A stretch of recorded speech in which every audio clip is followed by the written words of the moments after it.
cazzo ti ridi?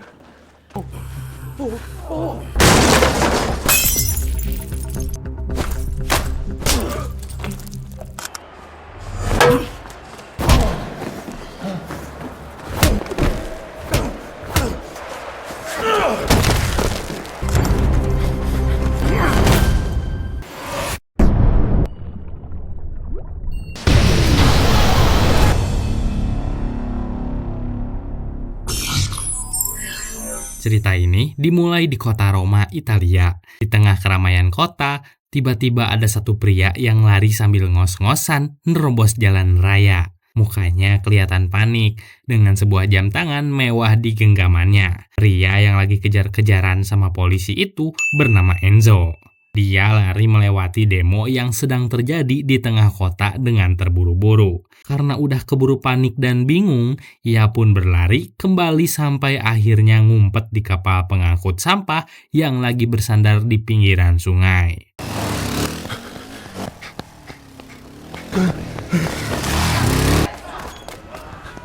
Akan tetapi, polisi enggak nyerah begitu aja. Mereka tetap menyisir area di sekitar tersebut untuk menangkap Enzo. Enzo pun makin panik karena melihat polisi mulai menginfeksi kapal kecil tempatnya bersembunyi. Nggak ada pilihan lain.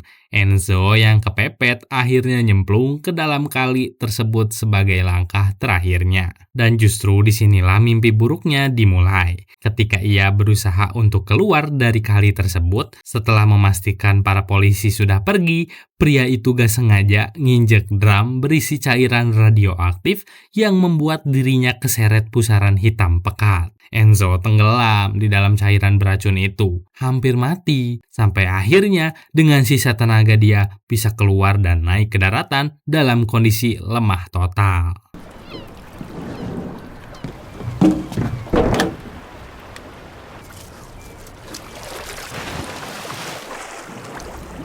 Enzo pulang ke apartemennya yang kumuh dan berantakan. Dengan susah payah, tubuhnya mulai nunjukin reaksi yang aneh. Dia menggigil, muntah-muntah, bahkan sampai muntah darah. Baru deh, malam harinya dia demam tinggi. Malam itu benar-benar neraka lah buat dia. Rasanya kayak tubuhnya nolak sesuatu yang asing bersatu dengan jiwanya. Paginya, keajaiban terjadi. Enzo bangun dalam kondisi segar bugar. Anehnya lagi, dia udah gak demam kayak semalam. Dia benar-benar gak ngerasain rasa sakit sama sekali. Luka-luka kecil di tubuhnya lenyap begitu aja, seolah malam sebelumnya gak pernah terjadi. Sejak saat itu, tanpa Enzo sadari, hidupnya sudah berubah total.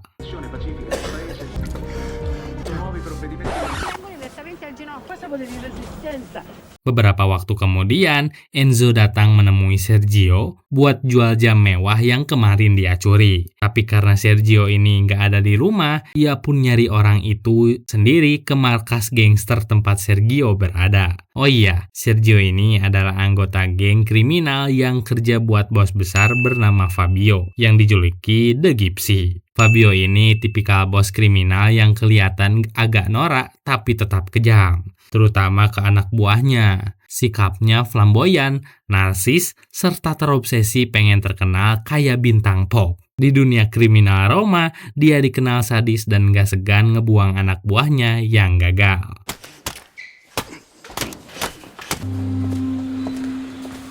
Selesai meeting, Sergio ketemu sama Enzo yang datang buat jual jam tangan curiannya tadi. Nilainya emang kecil, receh, cuman sebesar 100 euro. Tapi pertemuan itu malah nyeret Enzo lebih jauh ke dunia gelap. Sergio ngajak Enzo buat nemenin dia nganter narkoboy ke sebuah tempat. Walaupun tahu bahwa hal itu beresiko, Enzo tetap ikut. Alasannya cuma demi uang. Dan di sana Enzo ketemu Alessia, anak Sergio. Alessia ini jelas berbeda dari gadis kebanyakan. Sejak ibunya meninggal, kondisi mentalnya terganggu. Dia sering ngomong sendiri, tenggelam di dunianya sendiri. Obsesi terbesarnya yaitu cuma satu, anime jadul berjudul Steel Jag. Kamarnya penuh poster robot, boneka, dan tumpukan DVD anime. tersebut yang diputar berulang-ulang. Nggak lama mereka pun akhirnya pergi untuk menjemput urusan penting mereka dengan organisasi gangster bernama Camorra yang dipimpin oleh Noel Z. Mereka bertemu dengan kedua saudara yang bisa kita sebut saja Andi dan Andra di sebuah bandara. Setelah itu, mereka pergi lagi ke gedung setengah jadi tempat transaksi narkoboy bakal dilakukan. Baru juga mau jalan lagi ke tempat janjian, tiba-tiba si Andra kejang-kejang karena overdosis. Mau gak mau mereka harus ngurus si Andra dulu di gedung kosong tempat transaksi tersebut. Sialnya malah si Andra tewas saat itu juga ketika mereka udah sampai di gedung kosong tersebut. Rekannya pun panik saat Sergio malah bilang bahwa mereka harus ngebedah temannya si Andi buat ngambil barang penting di dalam tubuhnya. Dia hilang kendali dan tanpa banyak mikir langsung nembak Sergio setelah nyemburin air ke muka pria itu. Sergio tewas di tempat dan gak berselang lama Enzo ikut kena tembak dan jatuh dari lantai atas gedung.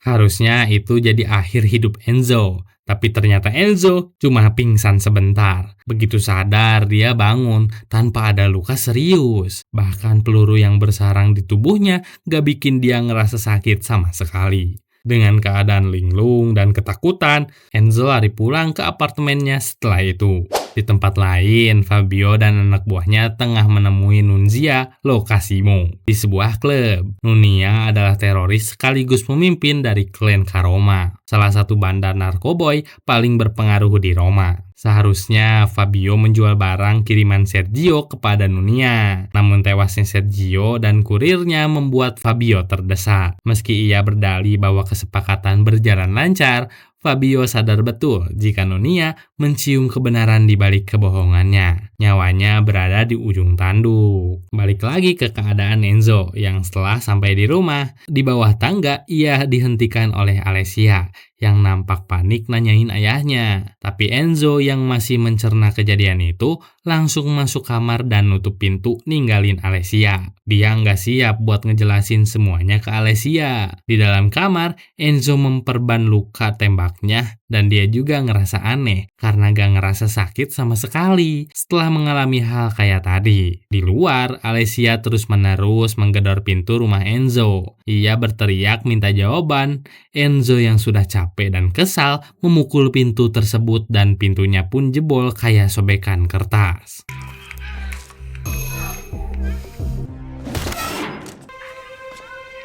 Alessia yang menyaksikan hal tersebut pun ketakutan, kemudian kabur dari sana. Kaget sama kekuatannya sendiri, dia coba geser-geser furnitur, ngebengkokin besi pakai tangan kosong, dan terkejut karena bisa ngelakuin tanpa susah payah. Dan karena mental Enzo masih mental kriminal, ide pertamanya bukan jadi pahlawan, tapi ngerampok ATM.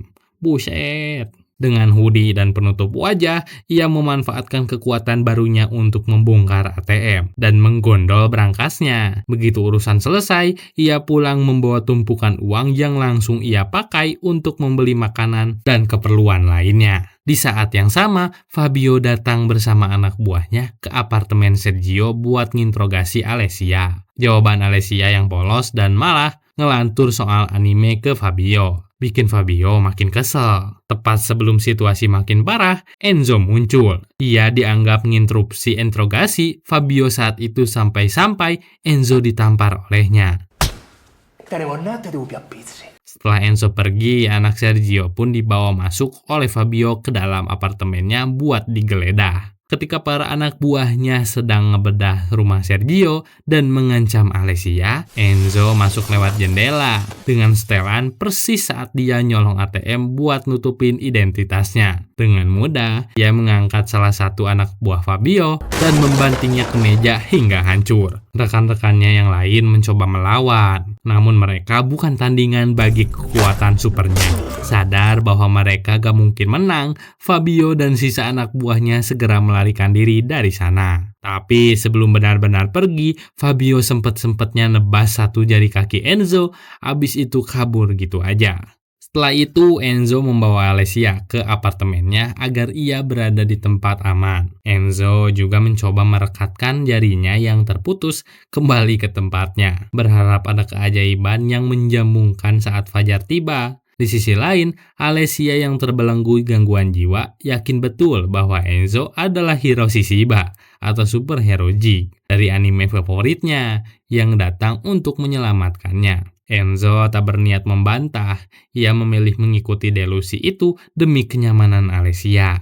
Saat pagi datang, harapannya hancur melihat jarinya tetap tak menyatu. Sadar jarinya tak akan pulih, Enzo bertanya apakah ada kerabat yang bisa menampung Alessia. Namun gadis itu hanya memiliki ayahnya tanpa ada saudara lain yang bisa membantu. Tak punya pilihan, Enzo membawa Alessia ke panti asuhan, tempatnya tumbuh saat ayahnya mendekam di penjara. Ia membohongi Alessia agar gadis itu mau masuk ke sana dan menjanjikan bahwa ia akan kembali menjemput Alessia sambil membawakan Alessia gaun putri yang ia idam-idamkan. Walaupun sebenarnya kita tahu bahwa Enzo itu berbohong. Sementara itu, rekaman CCTV yang memperlihatkan aksi Enzo membobol ATM mendadak viral. Saat melihatnya, Fabio segera menyadari bahwa pria itu adalah orang yang sama yang menghajar mereka di apartemen Sergio.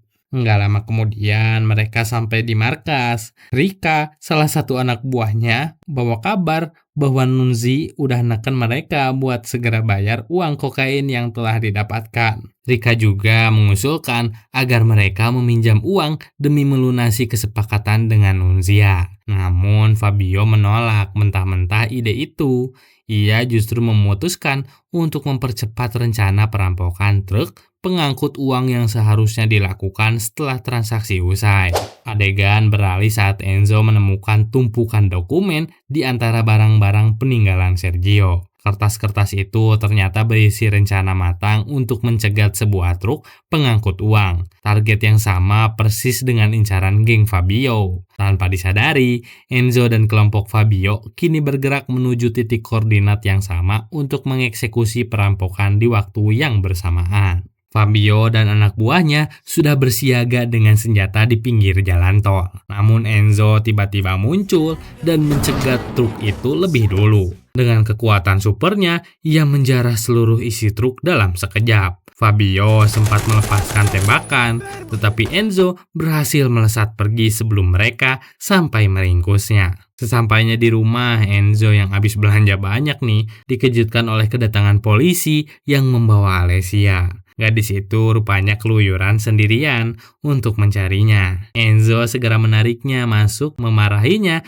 karena telah memancing polisi ke rumahnya. Dengan polos, Alessia justru mengeluh sedih karena Enzo tak kunjung datang menjemputnya. Enzo berkata bahwa dirinya marah pada Alessia karena wanita itu selalu menempel padanya dan mengancam akan mengembalikan Alessia ke panti asuhan lagi. Akan tetapi wanita itu nggak peduli, malah memberikan sepasang set baju pahlawan pada Enzo. Akhirnya, Enzo menyerah pada kepolosan Alessia. Melihat koleksi lengkap anime favoritnya ada di rumah itu, Alessia membujuk Enzo untuk menonton bersama. Namun di tengah keasikan mereka, suasana berubah drastis saat Alessia menggenggam tangan Enzo dan pria itu membalasnya. Alessia tiba-tiba berteriak histeris. Kenangan pahit akan pelecehan yang sering ia alami di masa lalu mendadak bangkit. Saat Enzo mencoba mendekat untuk menenangkannya, Alessia justru semakin panik dan memohon agar Enzo menjauh. Ia terlalu takut untuk terluka lagi setelah trauma seksual yang pernah menghancurkannya. Keesokan harinya, Alessia terus mendesak Enzo untuk pergi menyelamatkan ayahnya. Dalam delusinya, ia yakin Enzo adalah sang pahlawan super yang ditakdirkan untuk misi itu. Alih-alih membawanya ke tempat berbahaya, Enzo justru mengajaknya ke sebuah taman hiburan yang telah tutup. Untuk mengalihkan kesedihannya di sana, Enzo menggunakan kekuatan supernya untuk memutar roda biang lala secara manual agar Alessia bisa naik dan melihat dunia dari atas. Hari itu Alessia tampak begitu bahagia. Di sisi lain, ketegangan memuncak antara Fabio dan Rika. Rika bersikeras mengambil pinjaman demi melunasi urusan dengan Nunzia. Namun Fabio menolak mentah-mentah hanya karena gengsi. Saat Rika mengabaikan peringatannya dan melangkah keluar dari markas, Fabio yang gelap mata memerintahkan anjingnya untuk menyerang. Gangster malang itu pun tewas mengenaskan dalam serangan brutal tersebut. Kembali ke Enzo dan Alessia yang sedang belanja. Dengan wajah berseri, Alessia memilih sebuah gaun merah muda. Saking bahagianya, ia menarik Enzo ke dalam ruangan ganti. Lalu di sana, ia mengungkapkan perasaannya dan mencium pria itu. Mereka pun larut dalam percintaan di ruangan sempit tersebut. Namun di tengah keintiman itu, Alessia menyadari satu hal yang pahit, bahwa Enzo hanya didorong oleh nafsu belaka, tanpa benar-benar memiliki perasaan cinta untuk dirinya. Saat akan pulang, Alessia terus mendesak menanyakan mengenai sang ayah. Enzo yang gak tega pun akhirnya terpaksa mengungkapkan kebenaran pahit bahwa ayahnya telah tewas tertembak. Kabar itu menghantam Alessia dengan keras. Ia meledak dalam amarah dan menyalahkan Enzo karena membiarkan ayahnya mati tanpa pertolongan. Dengan hati yang hancur, Alessia pun memutuskan untuk pergi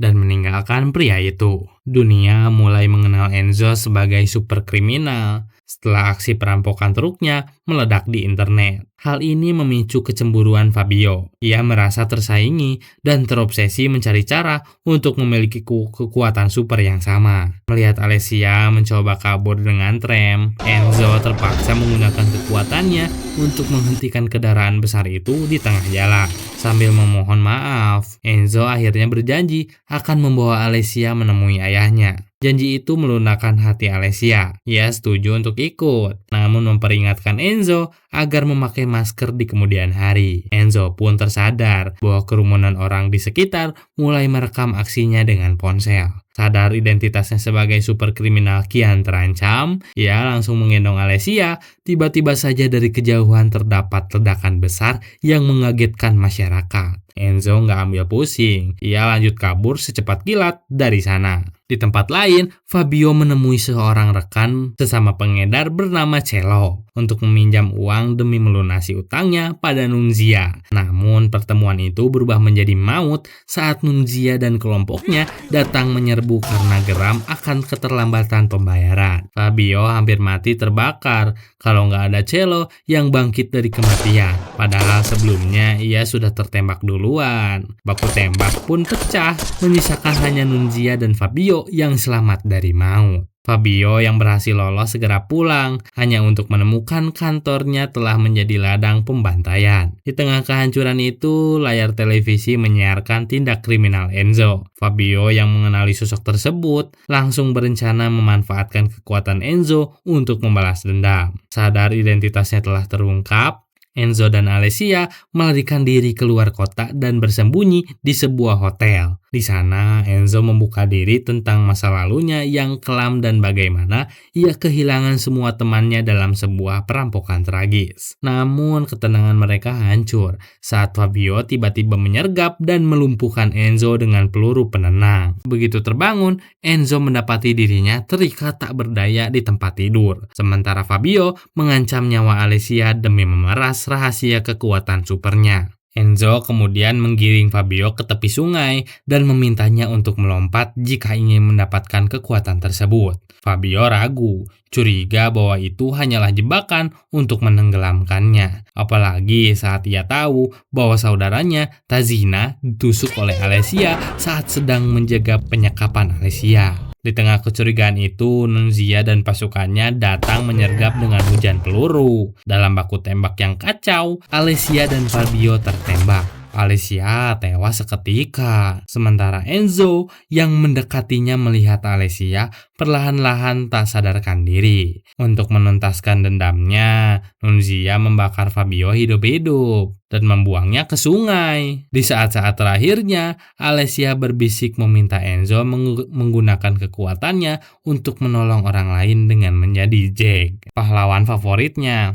Enzo hanya bisa memeluk jasadnya dengan duka yang mendalam. Namun keajaiban yang mengerikan terjadi. Keesokan paginya, Fabio muncul dari dasar sungai dalam keadaan hidup. Zat radioaktif ternyata telah bermutasi dalam tubuhnya dan memberinya kekuatan serupa. Ia kembali ke markas, berdandan layaknya penjahat, dan kemudian dengan amarah yang meluap, Fabio mendatangi markas Nunzia, membantai seluruh kelompok Nunzia dan merekam aksi kejinya demi meraih popularitas yang ia idamkan. Di sana, ia juga menemukan tumpukan bahan peledak, sebuah rencana teror besar yang mengancam untuk meratakan seluruh kota. Enzo berjalan tanpa arah, di bawah bayang-bayang duka atas kepergian Alessia. Namun takdir memaksanya kembali beraksi saat sebuah mobil yang membawa seorang ibu dan putrinya mengalami kecelakaan hebat di dekatnya. Enzo menyelamatkan gadis kecil itu dari kobaran api. Dan pelukan penuh syukur sang ibu seketika membangkitkan ingatan tentang kata-kata terakhir Alessia. Di saat yang sama, layar televisi menyiarkan ancaman Fabio yang gila akan popularitas. Ia berniat meledakkan Stadio Olimpico hanya untuk menebar teror. Enzo bergegas menuju stadion yang tengah dipadati kerumunan. Di tengah kebisingan penonton, ia berhasil melacak Fabio yang menyamar jadi pengemis hingga ke area parkir. Kemudian, ia pun menemukan Enzo di sekitaran stadion dan menanyakan di mana bomnya. Perseteruan pun terjadi, dimulai dari Enzo yang menyeruduk Fabio. Akan tetapi, Fabio bisa bertahan dari serangannya. Setelahnya, mereka pun adu jotos sebentar sebelum Fabio pun memilih kabur kembali ke dalam stadion.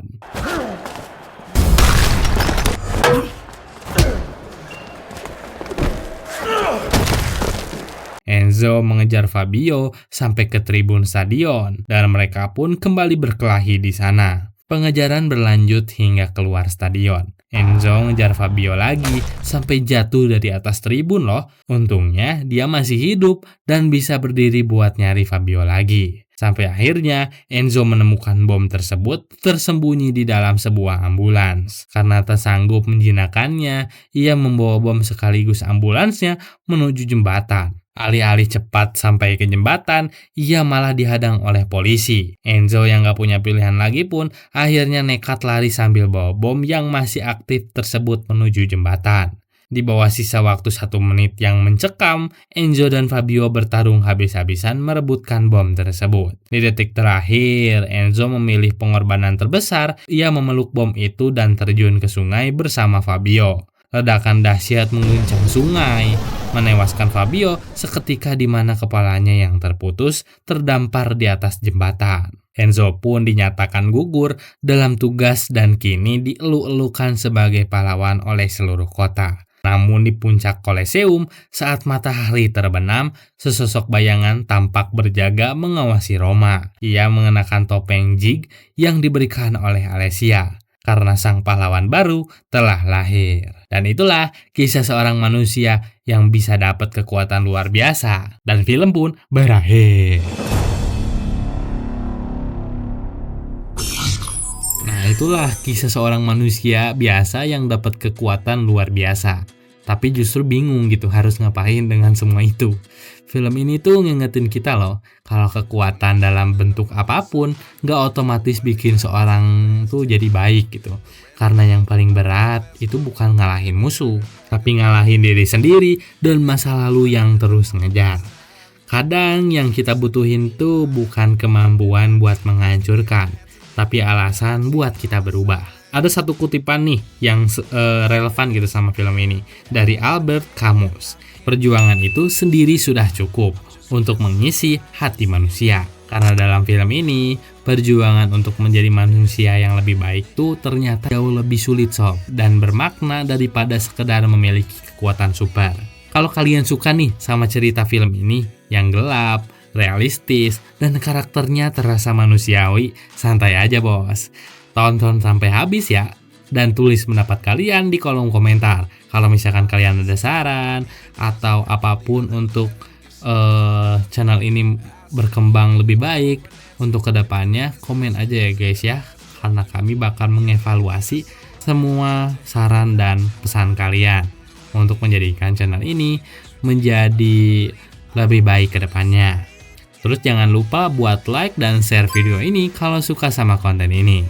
Kita lanjut ngobrol di video selanjutnya. See you next time and goodbye!